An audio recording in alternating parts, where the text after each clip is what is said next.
राजस्थान के एक छोटे से गांव कुंडलपुर, जिसकी कहानी अद्भुत थी। गांव के बाहरी इलाके में एक प्राचीन शिव मंदिर स्थित था। यहां मंदिर वर्षों से वीरान पड़ा था, लेकिन उसकी सबसे विचित्र बात यह थी कि वहां एक स्थापित त्रिशूल था। यह त्रिशूल हर पूर्णिमा की रात चमक उठता था।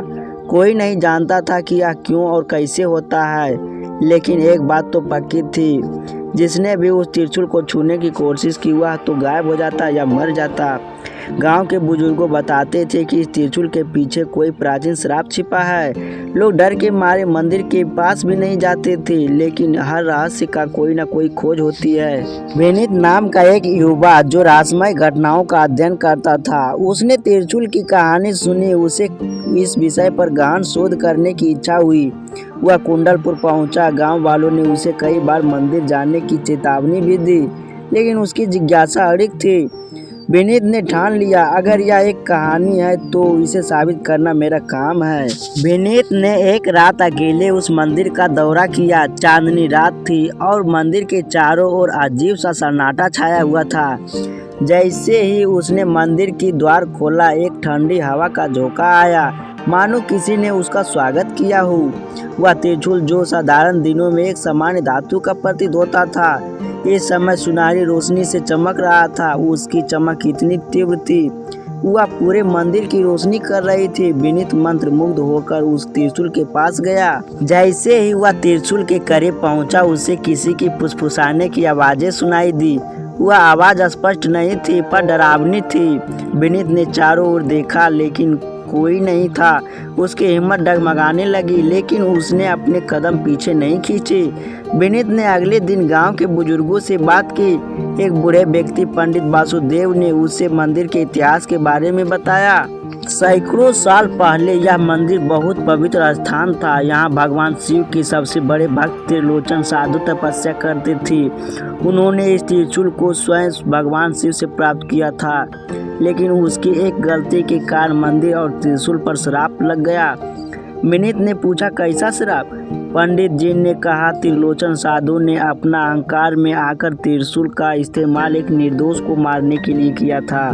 भगवान शिव ने क्रोधित होकर उस पर श्राप दे दिया, जो भी त्रिशूल को छुएगा वह भयंकर मौत का सामना करेगा।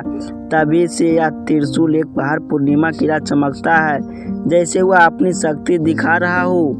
विनीत ने पंडित जी की कहानी सुनी, लेकिन उसे यकीन नहीं हुआ। वह वैज्ञानिक था और इन कहानियों को अंधविश्वास मानता था।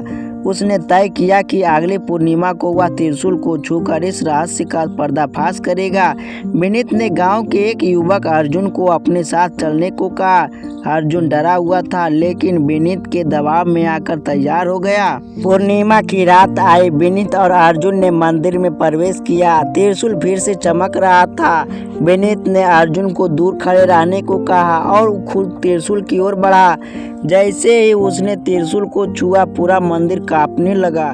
एक जोरदार आवाज गूंजी, मानो आकाश फट रहा हो। त्रिशूल से एक अद्भुत रोशनी निकली और विनीत को पीछे धकेल दिया। अर्जुन भयभीत होकर चिल्लाया, लेकिन तभी एक अदृश्य शक्ति ने उसे मंदिर से बाहर धकेल दिया। विनीत ने खुद को अजीब जगह पर पाया। वह घने जंगल में था। वहां त्रिलोचन साधु की आत्मा उसके सामने प्रकट हुई और वो कहा, तुमने त्रिशूल को छूने की हिम्मत कैसे की?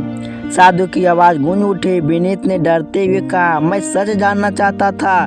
साधु ने उसे बताया कि यह त्रिशूल केवल उन्हीं के लिए सुरक्षित है जो निष्कलंक है। इसमें असीम शक्ति है, लेकिन यह शक्ति केवल भगवान शिव की भक्ति के लिए है। किसी भी स्वार्थी या अहंकारी को यह नष्ट कर देती है। अर्जुन ने गांव में जाकर सबको बताया कि विनीत गायब हो गया। गांव वाले मंदिर के पास इकट्ठा हो गए। तभी विनीत वापस प्रकट हुआ, लेकिन बेहोश पड़ा था। जब विनीत होश में आया तो उसने गांव वालों को बताया कि यह त्रिशूल सिर्फ आस्था और भक्ति का प्रतीक है। इसे छेड़ने की कोशिश विनाशकारी हो सकती है। गांव वाले ने फिर कभी त्रिशूल के पास न जाने का फैसला किया। विनीत ने उस त्रिशूल को नष्ट करने की बजाय उसे उसकी जगह रहने दिया। लेकिन हर पूर्णिमा की रात वह त्रिशूल आज भी चमकता है, अपनी शक्ति और रहस्य का एहसास दिलाते हुए। क्या यह फैसला केवल एक कहानी है या इसके पीछे कोई और बड़ा रहस्य छिपा है? यह सवाल अभी भी अनुत्तरित है। अगर आप लोग इस कहानी के बारे में जानते हैं तो कमेंट में ज़रूर बताएं।